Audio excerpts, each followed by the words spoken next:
Alhamdulillah wassalatu wassalamu ala Rasulillah wa ala alihi wa sahbihi wa mawalah wa la hawla wa la quwata illa billahi wa ba'du. Alhamdulillah, segala puja dan puji hanya milik Allah Subhanahu wa taala.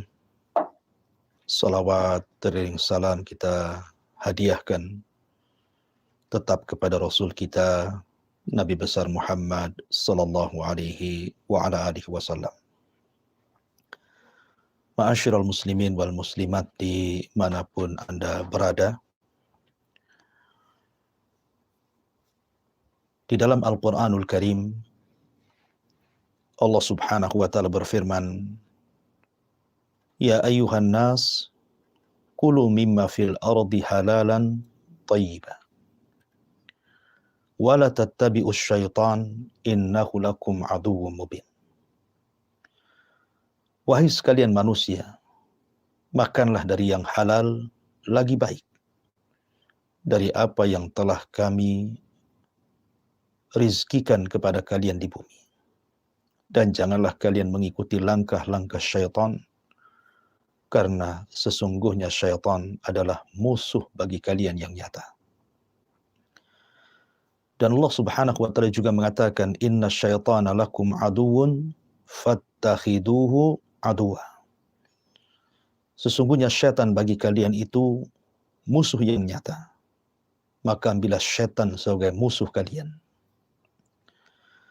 Dan Allah Subhanahu wa ta'ala juga mengatakan, wala tattabi'u khutuwati syaitan innahu lakum aduwwum mubin innama ya'murukum bis-su'i wal fahsya wa an taqulu 'ala Allahi ma la ta'lamun. Janganlah kalian mengikuti langkah-langkah syaitan, karena syaitan bagi kalian itu musuh yang nyata. Syaitan akan memerintahkan kalian untuk melakukan keburukan, kefasikan, dan menyuruh untuk mengatakan tentang Allah sesuatu yang kalian tidak mengetahuinya. Dari ayat-ayat ini, jelaslah kepada kita bahwa siapa musuh kita. Musuh kita yang paling nyata adalah syaitan. Abi Hurairah radhiyallahu anhu pernah mengatakan, ma min bani Adam mauludun illa yamussuhu asyaitanu hina yulad. Tidak ada satupun dari anak-anak Adam saat dilahirkan kecuali akan disentuh oleh syaitan. Maksudnya, setiap bayi yang dilahirkan itu maka akan ditusuk lambung bayi tersebut oleh syaitan sehingga sarihan min masyi syaitan. Dia pun menangis karena sentuhan syaitan tersebut. Kecuali Maryam dan putranya, maksudnya Isa ibn Maryam. Kemudian Abu Hurairah radhiyallahu an membacakan satu ayat, wa inni u'idzuha bika wa dzurriyyatah minasyaitonir rajim. Dan sesungguhnya aku akan melindungi dia dan dirimu dan anak keturunanmu dari syaitan yang terkutuk. Ma'asyiral muslimin yang dimuliakan Allah Subhanahu wa ta'ala. Syaitan pernah berjanji di hadapan Allah Subhanahu wa ta'ala akan mengganggu dan menggoda anak Adam kemanapun mereka pergi dan kemanapun atau dimanapun mereka berada. Allah Subhanahu wa ta'ala menggambarkan permusuhan syaitan dan mengatakan, la'aqudanna lahum siratakal mustaqim thumma la'atiyannahum min baini aydihim wa min khalfihim wa an aymanihim wa an syama'ilihim wa la tajidu aktsarahum syakirin. Ya Rabb, sungguh aku akan menyesatkan mereka Bani Adam dari jalanmu yang lurus. Kemudian aku akan datang kepada mereka dari depan mereka, dari belakang mereka, dari samping kiri kanan mereka, dan engkau tidak akan mendapatkan kebanyakan mereka bersyukur akan nikmat-Mu. Dari sini ma'asyiral muslimin yang dimuliakan Allah Subhanahu wa ta'ala, maka syaitan akan berusaha dengan berbagai macam cara untuk menggoda Bani Adam. Mulai daripada akidahnya dirusak, sebagaimana hadis Abi Hurairah radhiyallahu anhu mengatakan, ya'ti syaitan ahadukum ya'ti syaitanu ahadakum fayaqulu man khalaqa hadha wa man khalaqa hadha hatta yaqul man khalaqa rabbak. Syaitan akan datang kepada seorang hamba dan berikan was-was dan mengatakan, siapakah yang menciptakan makhluk ini dan itu? Siapakah yang menciptakan makhluk dan ini dan itu? Sampai terakhir pertanyaannya, siapa yang menciptakan Rabbmu? Jadi dia berusaha untuk menggoda Bani Adam dan menghancurkan iman dan akidahnya. Terkadang masuk dalam ibadahnya supaya merusak ibadah seorang hamba. Sebagaimana hadis yang ma'ruf dari Utsman ibn Abil As radhiyallahu an, Nabi SAW suatu ketika pernah ditanya, ya Rasulullah, sesungguhnya syaitan telah mengganggu diriku dan salatku dan juga bacaanku. Maka Nabi SAW mengatakan, itulah syaitan yang dikenal dengan hinzib.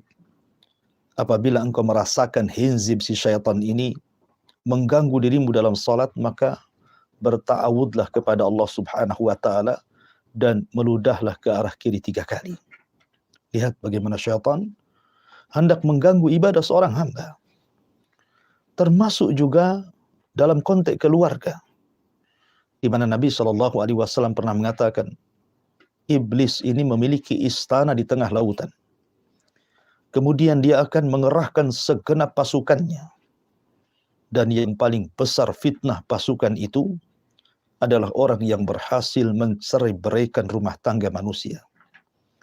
Sehingga ketika dia mengatakan, aku sudah berhasil menceraikan si fulan dan si fulan, maka iblis akan bangkit dan mengatakan, ni'ma anta, ni'ma anta, ni'ma anta, sebaik-baik tentara dirimu, sebaik-baik tentara dirimu dan sebaik-baik tentara dirimu. Kemudian dia pun bangkit dan meletakkan piala di atas kepalanya. Ma'asyiral muslimin yang dimuliakan Allah Azza wa Jalla, artinya syaitan akan datang dari mana saja. Dia akan masuk ke rumah kaum muslimin. Dia akan masuk saat kita makan. Dia akan masuk saat kita marah. Dia akan masuk saat kita kemudian melakukan hal-hal kebaikan. Inna syaitan ya'idukumul faqra wa ya'murukum bil fahsya. Setan akan datang kepada orang-orang yang bersedekah dan mengatakan, jangan bersedekah, engkau akan fakir, dan memerintahkan untuk berbuat fasik. Termasuk syaitan akan hadir di orang yang sedang sakaratul maut. Ma'asyiral muslimin yang dimuliakan Allah Subhanahu wa ta'ala,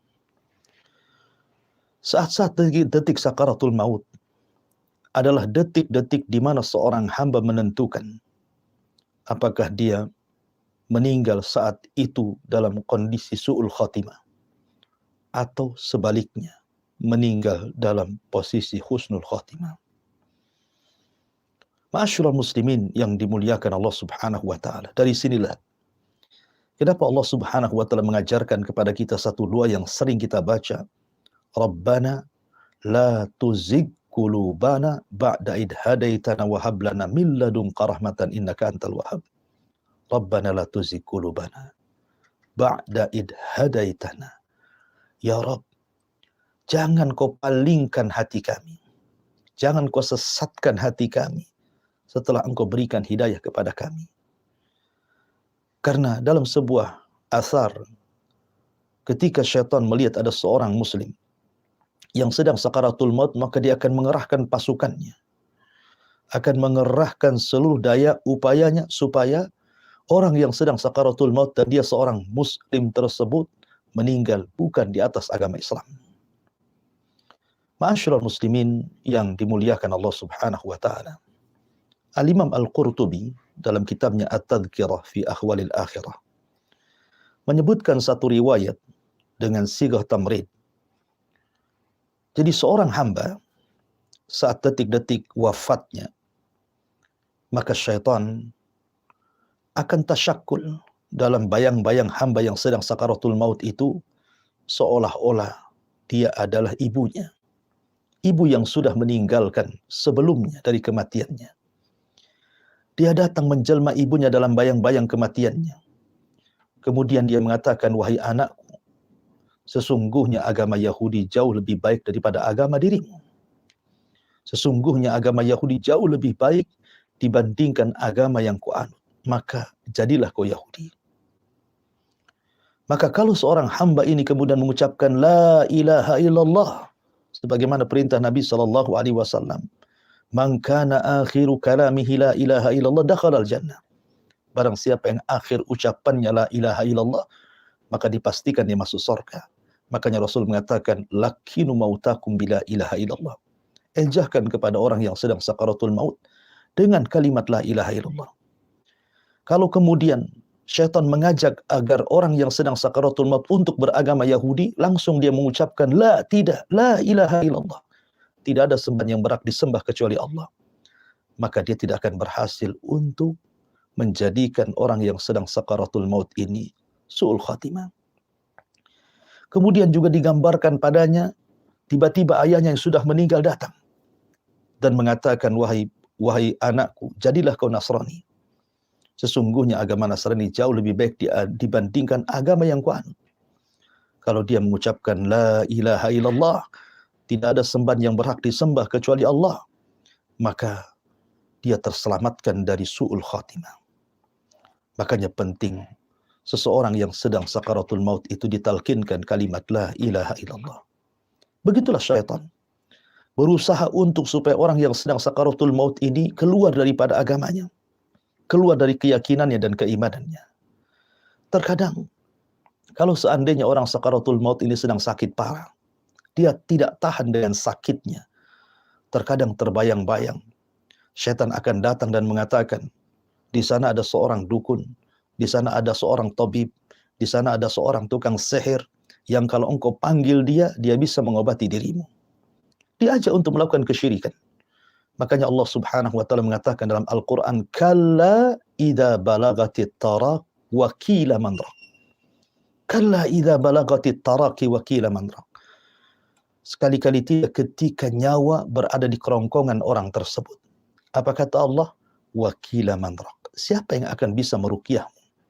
Siapa yang akan bisa menyembuhkanmu, mengembalikan ruh ke dalam jasadmu? Maka syaitan akan mengatakan, di sana ada tukang ruqyah, tukang sihir, dukun, dan bisa menyembuhkan penyakitmu. Kalau dia kemudian meyakini bahwa di sana ada dukun, tukang sihir, bomo-bomo dan yang semacamnya, kemudian meminta kepada keluarganya untuk didatangkan, berarti dia berhasil. Syaitan berhasil untuk menjadikan orang ini mati dalam posisi su'ul khatimah. Makanya Allah mengatakan wakila man raq. Tidak ada yang bisa memberikan ruqyah, mengobati dirimu. Karena bagaimanapun, idza jaa ajaluhu la yastakhiruna sa'atan wa la yastaqdimun. Apabila datang ajalnya, tidak mungkin diakhirkan dan tidak mungkin dikedepankan. Pasti pas waktunya. Makanya Imam Ahmad ibn Hanbal rahimahullahu ta'ala, dan juga disebutkan oleh Imam Al-Qurtubi dalam kitab yang sama, At-Tadhkirah tadi. Wa Imam Ahmad ibn Hanbal rahimahullahu ta'ala suatu ketika saat detik sakaratul mautnya, terkadang dia pingsan, terkadang dia sadar. Saat pingsannya, terkadang dia mengigau dan mengatakan la ba'd, la ba'd, la ba'd. Kemudian saat sadarnya anaknya Abdullah ibn Ahmad ibn Hanbal rahimahullahu ta'ala mengatakan, wahai bapakku, sesungguhnya saat engkau mengigau, aku mendengar kata-katamu, la ba'du, la ba'du. Apa maksudnya? Tidak, jangan, tidak, jangan. Ya, maka Imam Ahmad ibn Hanbal mengatakan, sesungguhnya syaitan datang kepadaku hendak memfitnah diriku. Dibuatnya aku supaya takjub dengan amalanku, dibuatnya aku supaya sombong dengan amalanku, dibuatnya aku supaya bangga dengan amalanku, dan aku katakan, la, tidak, pergi kau dari sini. Akhirnya kemudian dia pun tidak berhasil menggoda diriku. Ma'asyiral muslimin yang dimuliakan Allah Subhanahu wa taala. Karena memang Allah Subhanahu wa taala mengatakan, wa idza dzakarta rabbaka fil qur'ani wahdahu walau ala adbarihim nufura. Sebab kalau seandainya engkau mengingat Rabbmu, mentauhidkan Allah Subhanahu wa taala saat detik sakaratul mautnya, la ilaha illallah, maka syaitan akan berpaling dan lari dari diri kamu. Dan ketika syaitan sudah tidak berhasil lagi mengganggu diri kita saat sakaratul maut, maka malaikat akan turun. Dan Allah Subhanahu wa taala mengatakan, innal ladzina qalu rabbuna Allah tsumma istaqamu tatanazzalu alaihimul malaikatu alla takhafu wa la tahzanu wa abshiru bil jannati allati kuntum tu'adun nahnu awliya'ukum fil hayatid dunya wa fil akhirah wa lakum fiha ma tashtahi anfusukum wa lakum fiha ma tad'un. Sesungguhnya orang yang mengatakan Rabb kami Allah, kemudian istiqamah, maka detik-detik sakaratul maut malaikat akan datang membisikkan di telinganya dan mengatakan jangan takut, jangan bersedih hati, dan berbahagialah karena Allah Subhanahu wa taala sudah janjikan sorga kepadamu. Kami wali-wali kalian dalam kehidupan dunia dan juga dalam kehidupan akhirat. Selama engkau di kehidupan dunia, salat, zakat, puasa, haji, ibadah, maka detik-detik sakaratul mautnya Allah akan mudahkan bagi kita untuk meninggal saat kondisi husnul khatimah. Ma'asyiral muslimin yang dimuliakan Allah Azza wa Jalla. Makanya para salaf dijelaskan orang-orang yang Allah takdirkan mati dalam posisi su'ul khatimah karena tidak bisa melawan was-was daripada syaitan. Al-Hafidh Ibn Rajab Al-Hambali rahimahullahu ta'ala ketika menjelaskan perkataan Abdul Aziz Ibn Abi Ruwad ketika ada seorang laki-laki sedang sakaratul maut, kemudian ditalkinkan kepada orang laki-laki ini, la ilaha illallah, la ilaha illallah. Tiba-tiba kemudian dia mengatakan, ana kafirun bima taqul. Aku tidak mau mengucapkan kalimat itu dan aku kafir dengan kalimat itu, iyadzan billah. Dan dia pun terus mengulang-ulang dan mengatakan, ana kafirun bima taqul, ana kafirun bima taqul. Aku kufur dengan apa yang kau katakan. Aku kufur dengan apa yang kau katakan.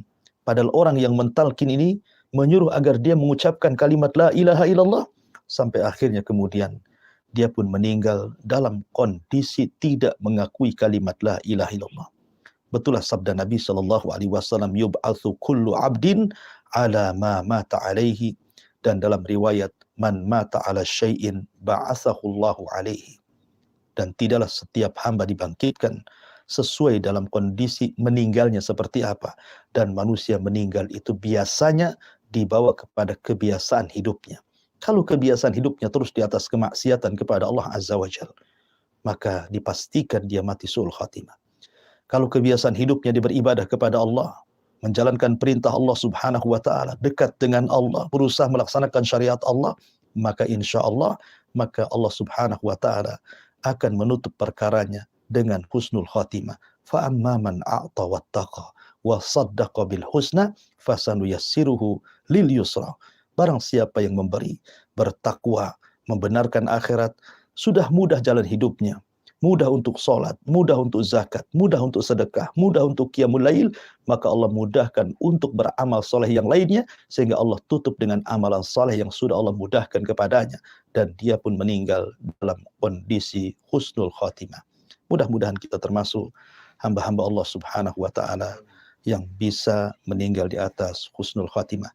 Taib, ini yang bisa sampaikan, kita kembalikan kepada moderator, falyatafadhal mashkura. Baik, Ustaz.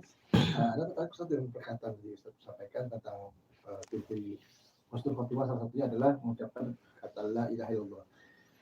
Apakah harus kata-kata la ilaha illallah, Ustaz? Bagaimana kalau misalnya orang tersebut meninggal dalam keadaan tidur, Ustaz? Ya, alhamdulillah. Apakah orang yang meninggal dan tidak mengucapkan kalimat la ilaha illallah itu dipastikan mati su'ul khatimah? Tidak. Karena orang yang mengucapkan la ilaha illallah saat sakaratul maut itu bagian daripada orang yang meninggal husnul khatimah. Banyak ciri-ciri orang yang meninggal husnul khatimah, seperti berkeringat di dahi umpamanya, atau ketika dia sedang sholat, ya, sedang puasa, sedang membaca Quran, dia meninggal, artinya meninggal dalam kondisi beramal saleh di tempat-tempat yang baik, saat kondisi baik gitu ya. Atau memang dia orang baik, orang taat, orang soleh, tapi meninggalnya mungkin kena musibah, seperti tenggelam, seperti terkena runtuhan, seperti seorang yang sedang melahirkan kemudian meninggal, tapi dia orang baik, orang taat. Ya, maka itulah mungkin caranya, atau mungkin sengaja Allah buat meninggal di hari Jumat, ya, di bulan Ramadan. Pokoknya Allah pilihkan hari-hari yang baik untuk dia, itu juga bagian daripada meninggal husnul khatimah. Wallahu a'lam. Baik, Ustaz. Dan akhirnya sahabat Radioham dan juga Besar TV, kita akan bacakan pertanyaan yang sudah Anda kirimkan sebelumnya melalui WhatsApp di nomor 081901010106. Yang kali ini pertanyaan pertama yang akan kirimkan itu berasal dari hamba Allah di Batam. Assalamualaikum Ustaz. Waalaikumsalam warahmatullahi wabarakatuh. Ustaz, Afwan, tolong jelaskan tentang ciri-ciri jin, iblis, syaitan, dan malaikat. Karena Anda mendengar bahwasannya mereka adalah termasuk satu jenis Ustaz. Iya. Bismillahirrahmanirrahim. Ada pertanyaan, apa perbedaan antara malaikat, jin, dan juga iblis? Ma'asyiral muslimin yang dimuliakan Allah Subhanahu wa taala. Adapun malaikat dan jin ini sudah jelas. Sebagaimana hadis Nabi sallallahu alaihi wasallam, khuliqatil malaikatu min nur wa khuliqatil jan mim marij min nar. Bahwa malaikat dicipta dari cahaya dan jin itu dicipta dari ujung nyala api. Adapun iblis menjadi silang pendapat. Apakah iblis ini bagian daripada para malaikat? Apakah iblis ini bagian daripada jin? Sebagian para ulama mengatakan bahwa iblis ini bagian daripada para malaikat. Sebagaimana disebutkan dalam Al-Imam Al-Alusi dalam kitab Ruhul Ma'ani, bahwa sebagian ulama mengatakan bahwa iblis itu bagian daripada para malaikat. Karena dia hidup di tengah-tengah para malaikat. Dan ketika Allah Subhanahu wa taala perintahkan kepada para malaikat untuk sujud, iblis ada di sekitar situ. Tetapi ketika malaikat tidak sujud, para malaikat sujud, dia pun tidak sujud, maka dia pun kemudian dikutuk dan menjadi iblis. Ada juga yang mengatakan bahwa, ini pendapat yang kuat, wallahi dia bagian daripada jin. Berdasarkan firman Allah Subhanahu wa taala, kana minal jin fa fasaqa an amri rabbi. Iblis itu bagian daripada jin yang berbuat fasik kepada Rabbnya. Ma'asyiral muslimin yang dimuliakan Allah Subhanahu wa taala. Adapun istilah syaitan memang syaitan ini dikatakan sifat. Jin yang jahat dikatakan sifat, berarti jin itu disebut syaitan. Kemudian manusia juga yang jahat dikatakan syaitan. Karena Allah Subhanahu wa taala ketika menyebut musuh para nabi, Allah mengatakan syayatinal insi wal jinni, setan jin dan setan manusia. Artinya setan itu bisa dari kalangan manusia, bisa juga dari kalangan jin. Jadi setan itu artinya sifat, ya. Walaupun ada yang mengistilahkan tentang masalah, kalau kita bicara tentang masalah syaitan, itu pun disebutkan oleh para ulama bahwa ada istilah-istilah dari kalangan jin yang mengganggu manusia. Ada istilah iblis, ya, ada istilah ibrit, ada istilah syaitan, ada istilah ghul, ada istilah arwah, ada istilah jin. Nah, gitu ya. Jadi sebagian para ulama membedakan istilah-istilah seperti itu, ya. Tapi yang jelas bahwa syaitan itu bagian daripada sifat, baik melekat pada jin ataupun kepada manusia. Adapun perbedaan antara malaikat dan jin itu sendiri, ada yang mengatakan bahwa malaikat itu dari asal ciptaannya saja sudah jelas. Artinya malaikat itu berbeda dengan jin. Kemudian yang kedua, malaikat semua beriman. Dan mereka maksum, tidak pernah melakukan dosa. Itu malaikat. Ya, berbeda dengan jin. Kebanyakan mereka berbuat fasik, berbuat maksiat, berbuat dosa, dan sedikit yang beriman kepada Allah Subhanahu wa taala. Kemudian malaikat terbebaskan dari syahwat. Malaikat tidak punya syahwat. Ya, tetapi jin sama dengan manusia diliputi syahwat. Makanya banyak di antara jin mereka berbuat jahat karena dorongan syahwat yang Allah Subhanahu wa taala fitrahkan kepada badan mereka. Dan malaikat selalu menyuruh kepada kebaikan, tetapi jin ini menyuruh kepada keburukan. Wallahu a'lam bishawab. Itu secara singkat perbedaan antara malaikat, jin, iblis, dan syaitan. Nah, syukron. Selanjutnya kita lanjutkan dengan pertanyaan yang dikirimkan dari Kemal bin Arsil. Assalamualaikum Ustaz. Waalaikumsalam warahmatullahi wabarakatuh. Apa Ustaz? Dalam surat Al-Maidah ayat 9 itu difirmankan yang artinya, ingatlah pada hari ketika Allah mengumpulkan para rasul, lalu dia bertanya kepada mereka, apa jawaban kaummu terhadap seruanmu? Mereka para rasul menjawab, kami tidak tahu tentang itu, sesungguhnya engkaulah yang maha mengetahui segala yang gaib. Nah, berarti saya berpendapat bahwasannya para rasul pun juga tidak mengetahui tentang gaib. Pertanyaannya adalah gini Ustaz, pertanyaannya, mengapa saat ini banyak manusia yang mengklaim beberapa mereka mengetahui hal gaib? Itu bagaimana Ustaz? Dan benar seperti itu Ustaz? Ya, alhamdulillah. Dalam surah Al-Maidah yang ditanyakan bagaimana surat Al-Maidah ayat 109, mungkin bunyinya yauma yajma'ullahu ar-rusula fayaqulu madza ajibtum qalu la ilma lana innaka anta 'allamul ghuyub. Pada hari ketika Allah Subhanahu wa taala mengumpulkan para rasulnya di padang mahsyar, kemudian Allah akan berfirman kepada para rasul, madza ajibtum, apa yang kalian akan jawab terhadap umatmu yang mengingkari engkau atau kalian sudah menyampaikan risalah kepada mereka. Maka para nabi akan mengatakan, la ilma lana, tidak ada ilmu bagi kami.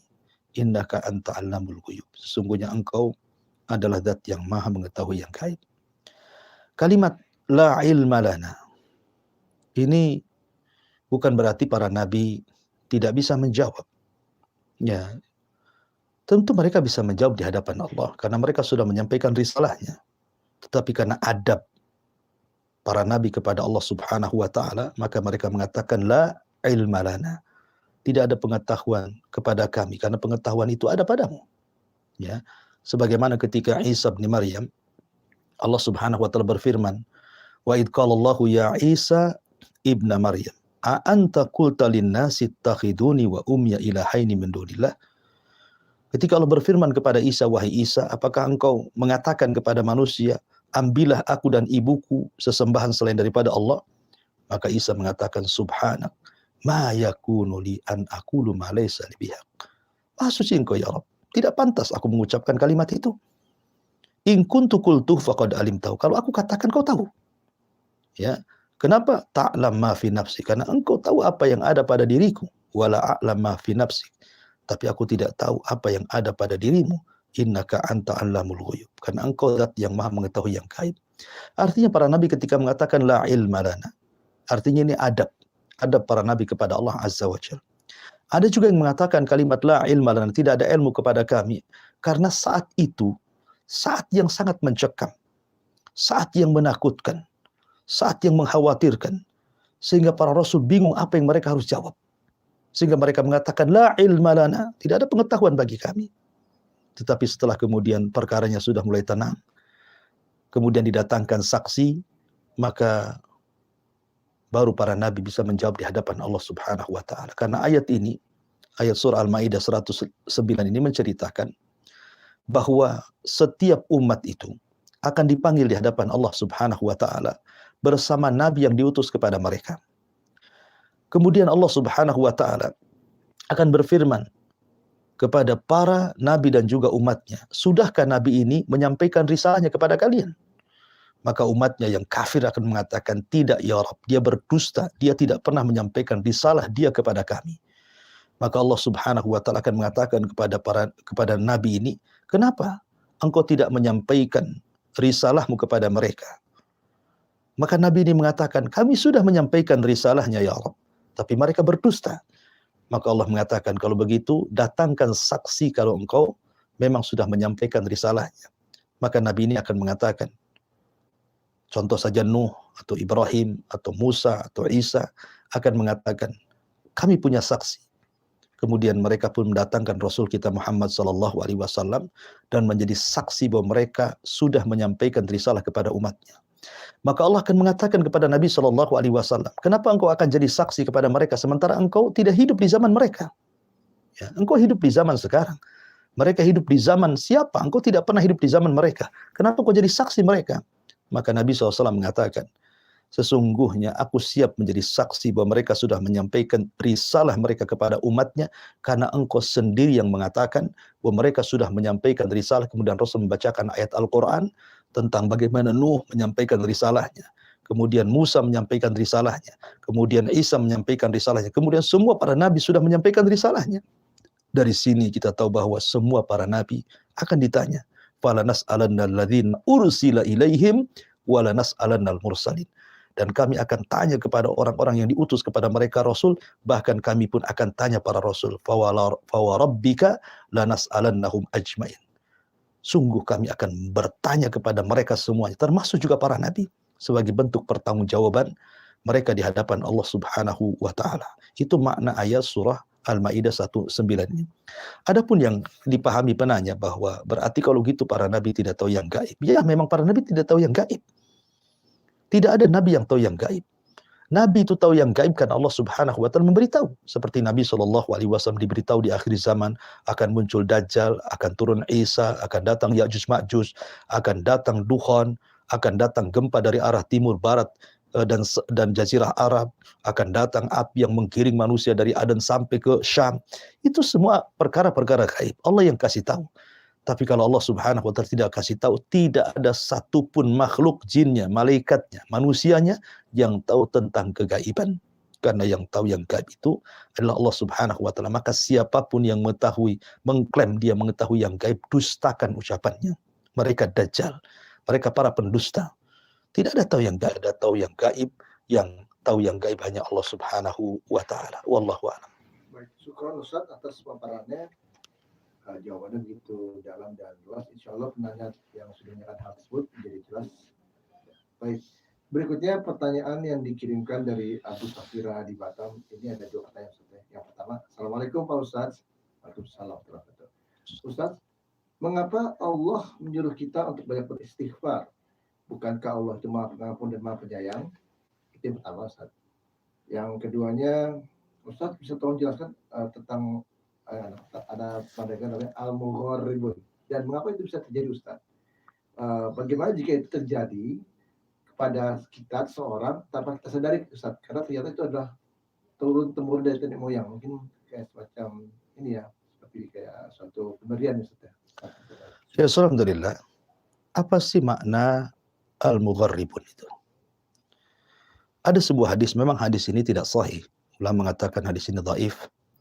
Hadis dari Ummul Mukminin Aisyah radhiyallahu anha ketika dia bertanya kepada Nabi sallallahu alaihi wasallam bahwa dia diperlihatkan sesuatu dari alam jin. Maka Nabi sallallahu alaihi wasallam mengatakan, "Inna fikum al-mugharribun." Sesungguhnya pada kalian itu ada mugharrib. Mugharrib itu jin yang selalu menyertai manusia, disebut mugharribun. Ya, karena ketika Rasul ditanya wa mal mugharribuna ya Rasulullah, apa itu mugharribun ya Rasulullah? Maka Rasul mengatakan alladzina yashtariku fihimul jin. Orang yang selalu disertakan padanya jin yang mengganggunya. Ada sebagian para ulama ketika memahami kalimat mugharribun artinya jin yang menyertai manusia. Artinya jin-jin yang jahat. Yang terkadang ketika seseorang suami istri menggauli atau berjima, melakukan hubungan suami istri, maka jin mugharrib ini akan datang, kemudian akan mengganggu orang yang sedang melakukan hubungan untuk tidak mengingat Allah, untuk tidak berzikir, untuk tidak mengucapkan Allahumma jannibna syaitan wa jannibi syaitan ma razaqtana. Ya Allah, jauhilah syaitan dan jauhilah apa yang akan kau rizkikan kepada kami dari syaitan. Dia dilupakan untuk membaca basmalah dan ta'awud, sehingga syaitan ikut melakukan perjimaan bersama suami istri itu. Ada juga yang mengatakan artinya mugharribun itu artinya syaitan yang selalu memerintahkan orang untuk melakukan zina, ya, untuk melakukan perzinahan. Maka syaitan tidak akan meninggalkan anak-anak muda atau anak-anak putri yang bermaksiat kepada Allah, kemudian terus diwaswasi untuk melakukan perzinahan. Ada juga yang mengatakan mugharribun itu artinya syaitan yang datang kepada para dukun, kepada paranormal, yang memberikan kabar dusta untuk disebarkan di tengah-tengah manusia. Ada juga yang mengatakan mugharribun artinya qarin, karena setiap manusia itu punya qarin dari kalangan jin, di mana qarin ini akan terus berikan was-was kepada manusia untuk berbuat jahat, untuk bermaksiat kepada Allah Subhanahu wa taala. Itu disebut mugharrib. Ya, bisa saja mungkin jin itu juga turun-temurun sifatnya, seperti pamannya orang tuanya seorang dukun, orang tuanya seorang paranormal, orang tuanya orang-orang yang mungkin dianggap orang-orang sakti dan yang lainnya. Ketika meninggal, maka tidak ditinggalkan anaknya kecuali dikehendaki ingin seperti neneknya, seperti orang tuanya, supaya sesat juga, supaya melakukan kesyirikan juga. Nah, boleh jadi mugharribun itu bisa terjadi turun-temurun, ya kan? Akan tetapi bagaimanapun kita diberikan oleh Allah Azza wa Jalla, dibekali malaikat yang juga sebagai korin kita untuk menjaga kita. Oleh karena itulah maka supaya kita tidak terganggu oleh mugharibun, maka perbanyaklah zikir kepada Allah Subhanahu wa taala, istighfar, kemudian juga membaca Al-Qur'an, kemudian lakukan hal-hal yang sifatnya bisa menjauhkan kita dari syaitan, berdoa sebelum tidur, membaca ayat kursi dan yang lainnya, dan juga berusaha untuk istiqomah. Ini pertanyaan yang apa itu mugharibun. Adapun tentang pertanyaan tentang kenapa kita disuruh untuk istighfar, ya, kenapa kita disuruh untuk istighfar padahal Allah Subhanahu wa taala rahim, ya, maha pengampun lagi maha penyayang itu. Kenapa kita disuruh istighfar? Bahkan bukan hanya kenapa kita disuruh istighfar, kenapa Nabi juga disuruh istighfar? Kalau kita boleh buat pertanyaan lagi, jangankan kita, Nabi aja disuruh beristighfar. Padahal Nabi itu maksum, Nabi itu sudah diampuni dosanya yang telah, yang sedang, dan yang akan datang. Lah kok suruh istighfar pula Nabi? Bagaimana pula kita? Maka para ulama mengatakan, kenapa Nabi saja disuruh beristighfar kepada Allah Subhanahu wa taala? Ya. Ada yang mengatakan bahwa ketika Nabi Shallallahu alaihi wasallam diperintah oleh Allah Subhanahu wa taala untuk beristighfar, maknanya Nabi Shallallahu alaihi wasallam diajarkan oleh Allah Subhanahu wa taala, karena seorang nabi pun manusia, tidak lepas daripada dosa kecil. Kalimat maksum itu artinya seorang terlepas dari dosa besar tapi kemungkinan terjerumus kepada dosa kecil. Ya. Dan definisinya dosa besar dan dosa kecil itu, kalau dosa besar dia dosa yang ada ancaman di dunia dengan had, potong tangan, rajam, cambuk dan yang lainnya, di akhirat dengan adab neraka. Maka setiap dosa yang ada ancaman dunia akhirat berarti dosa itu besar. Tapi dosa yang tidak ada ancamannya sama sekali, maka disebut dosa kecil. Ya, lah seorang nabi diartikan maksum, sebagian para ulama mengatakan, apa sih arti maksum, terbebas dari dosa? Maksudnya terbebas dari dosa syirik, dosa-dosa besar, tetapi kemungkinan juga bisa terjerumus kepada dosa kecil. Maka biar Nabi SAW sama sekali tidak tersentuh dosa, makanya diperintah oleh Allah Subhanahu wa taala untuk banyak-banyak beristighfar juga. Bahkan Rasul itu istighfar sehari itu tidak kurang daripada 100 kali. Yang kedua, Nabi SAW beristighfar itu karena dia ingin menjadi hamba Allah yang bersyukur. Bersyukur akan karunia dari Allah Subhanahu wa taala, dari kenabian yang Allah anugerahkan kepadanya. Dan itu bagian daripada adab seorang nabi kepada Allah Subhanahu wa taala. Dari sini mafhum aulawinya, kalau para nabi saja diperintahkan untuk beristighfar kepada Allah Subhanahu wa taala, bagaimana pula kita? Maka sudah selayaknya kita beristighfar kepada Allah Subhanahu wa taala. Adapun pertanyaannya, kenapa kita harus beristighfar sementara Allah Ghafurur Rahim? Lah bagaimana Allah akan mengampuni kalau kita tidak istighfar? Di antara sifat Allah itu Ghafur, Maha Pengampun. Jadi kalau Anda berbuat dosa, bukan berarti Allah langsung mengampuni karena dosa yang kita lakukan. Allah akan mengampuni kalau kita meminta ampun kepadanya. Dan seberapa berat pun dosa kita, kalau kita datang kepada Allah membawa ampunan tanpa menyekutukan Allah sedikit pun, maka Allah akan berikan ampunan dengan jumlah yang sama dari dosa yang kita lakukan kepada Allah Subhanahu wa taala. Karena Allah itu rahim. Allah itu lebih mendahulukan ampunannya dibandingkan kemurkaannya. Inna rahmati sabaqat ghadabi. Rahmatku lebih mendahulukan dibandingkan murkaku, kata Allah Subhanahu wa taala. Wallahu a'lam. Baik, jazakallah. Dan kembali di pertanyaan berikutnya sudah ada kirimkan semuanya, sahabat dari Hang dan juga pemirsa TV. Berikut pertanyaan dikirimkan dari Abu Aisyah di Batam. Assalamualaikum Ustaz. Waalaikumsalam. Afwan, bisa Ustaz tolong jelaskan tentang suatu kaum yang Allah kutuk jadi kera dan babi. Apa itu benar ternyata Ustaz? Ya, alhamdulillah, salatu wassalamu ala Rasulillah. Tentang apakah ada kaum yang dikutuk menjadi kera dan babi. Sebenarnya kisah kutukan manusia kepada kera dan babi itu disebutkan di 3 ayat dalam 3 surat.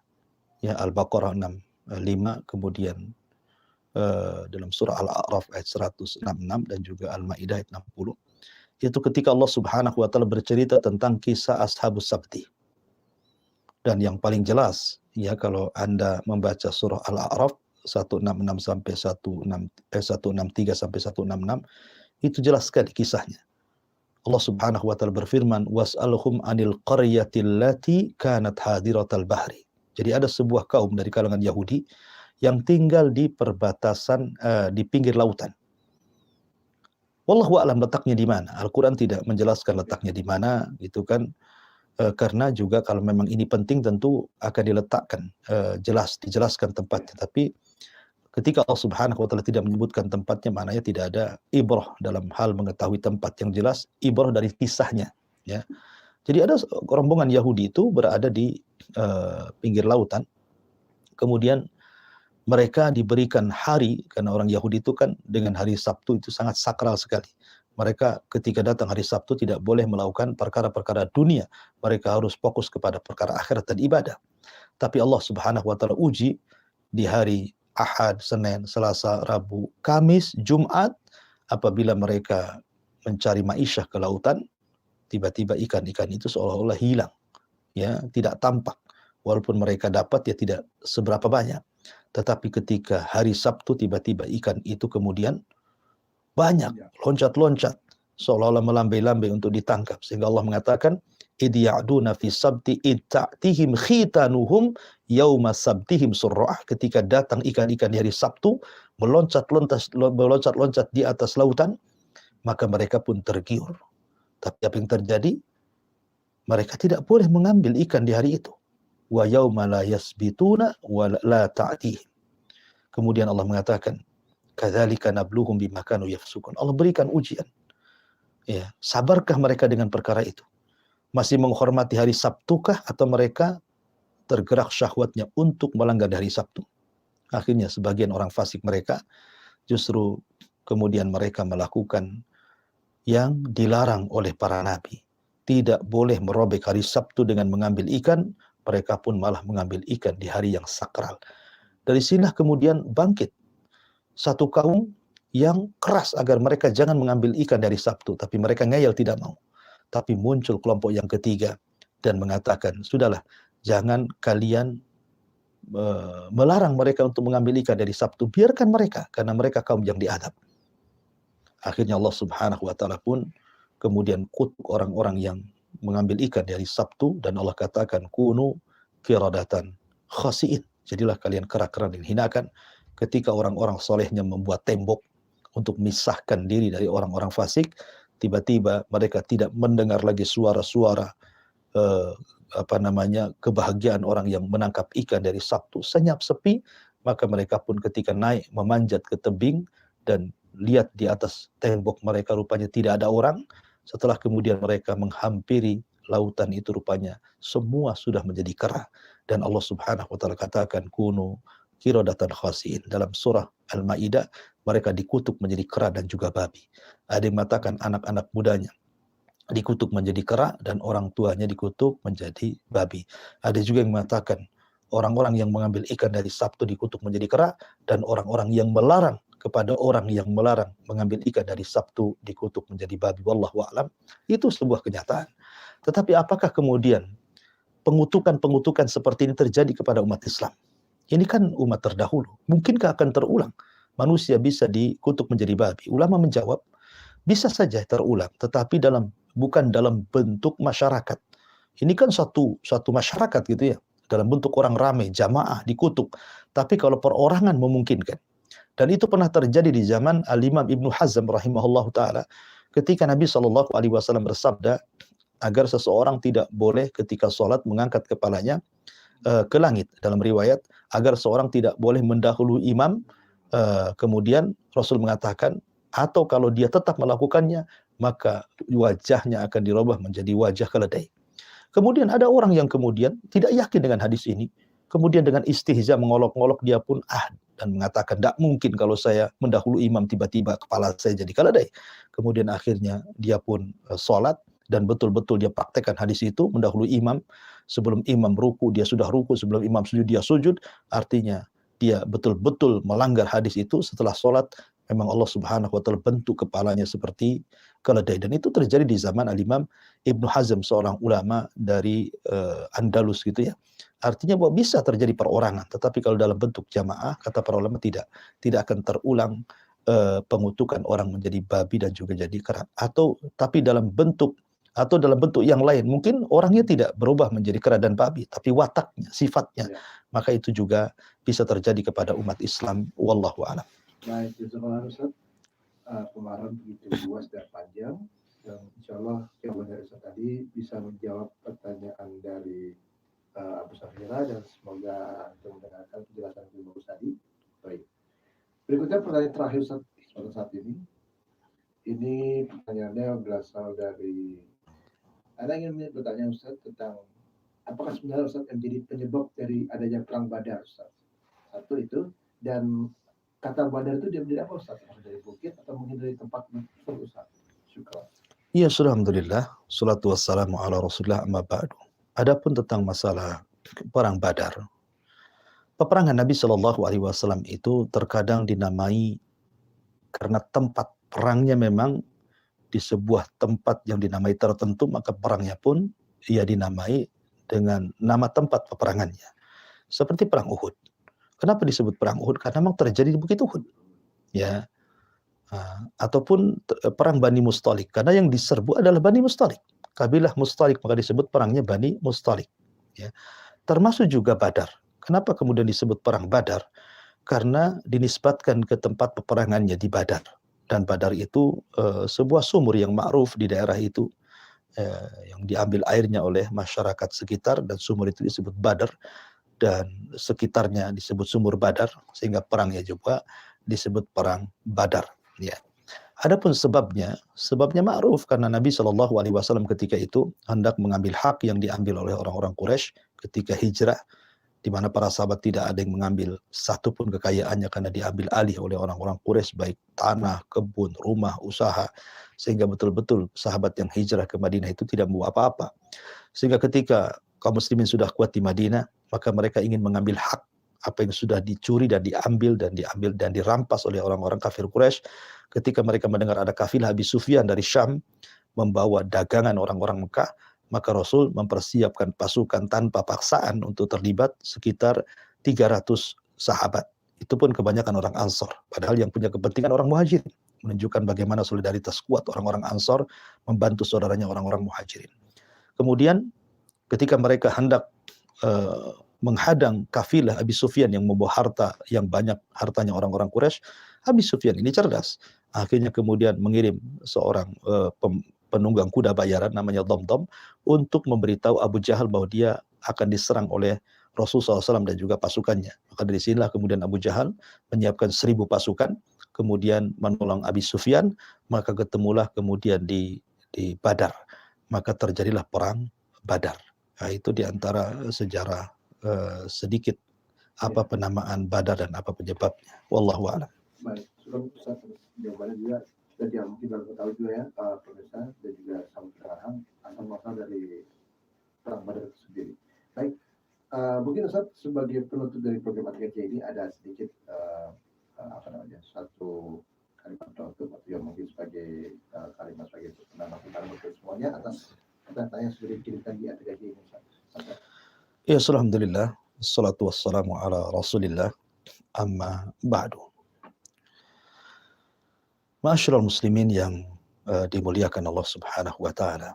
Di awal sudah saya jelaskan tentang bagaimana syaitan itu akan datang kepada orang-orang yang sedang sakaratul maut agar dia keluar dari agama Islam sehingga mati di atas kekufuran. Tentu syaitan akan berusaha keras untuk menyesatkan anak Adam saat sakaratul maut. Sehingga ketika syaitan ini berhasil, ya dengan berbagai macam cara, berarti dia telah menyesatkan satu orang, dan orang tersebut akan menjadi pengikutnya kelak masuk neraka jahanam. Lalu apa penyebab orang itu sampai meninggal dalam kondisi su'ul khatimah? Ya. Tentu yang pertama karena fasadul akidah, karena rusak akidah. Ya. Kemudian yang kedua al-israr alal ma'asi, terlampau banyak maksiat. sehingga akhirnya dia susah untuk bertobat, kemudian Allah akhiri dia kehidupannya dengan maksiat sehingga su'ul khotimah. Kemudian yang keempat, karena banyak melakukan dosa besar, sehingga dia pun diwafatkan dalam kondisi seperti itu. Kemudian terlampau cinta dengan dunia dan meninggalkan akhirat.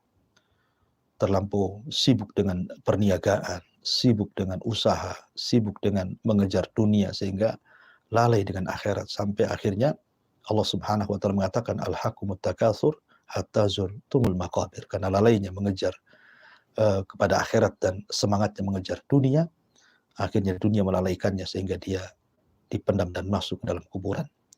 Termasuk juga dia mudah untuk berpaling dari istiqomah. Ya, dia tidak istiqomah dalam agamanya.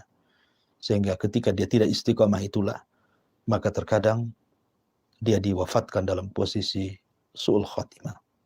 Oleh karena itulah ma'asyiral muslimin yang dimuliakan Allah Subhanahu wa taala, pentingnya seseorang itu berkawan dengan orang-orang soleh, hadir di majelis-majelis ta'lim, kemudian juga tidak sembarang mencari kawan, kemudian juga tetaplah beribadah kepada Allah Azza wa Jalla, paksakan untuk mendekatkan diri walaupun dalam kondisi malas, karena memang hidup manusia itu terkadang ada fatrah, ada masa futurnya, terkadang ada masa semangatnya.